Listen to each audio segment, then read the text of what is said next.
একের মধ্যে সব কিভাবে? যুক্তি প্রমাণ দিয়ে বুঝিয়ে দিন। তাহলে শোনো, 1+1 = 2, 2+2 = 4। এ গণিত তো সবাই জানে। হ্যাঁ, সবাই জানে। আমি যদি বলি 1+1 = 2 নয়, এটা সাধারণ এক বোধগম্যতা। আমরা সাধারণ বোধগম্যতায় থাকি বলে গণিত নিয়ে কেউ প্রশ্ন তোলে না। গণিত নিয়েও কি প্রশ্ন তোলা যায়? তোলা যায় মানে অন্তঃসারযুক্ত মানবিকতায়। গণিত মানুষে মানুষে দূরত্ব বাড়ায়, দূরত্ব বাড়ায় স্রষ্টাকে বোঝার ব্যাপার। 1+1 2 নয়, তা কেমন করে?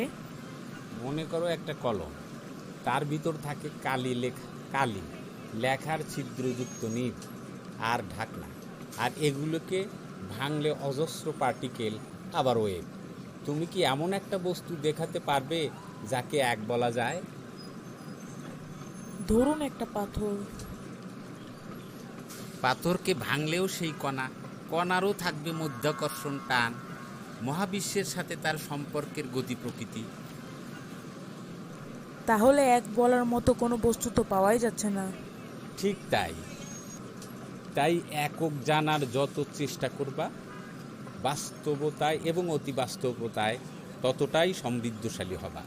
সাধারণ বোধগম্যতায় আটকে থাকলে একটা বস্তু হয়েই তুমি থাকবা, হতে পারবা না কোনো সুপারপজিশন। একককে যত জানবা, হয়ে উঠতে পারবা পাওয়ারফুল সুপারপজিশন।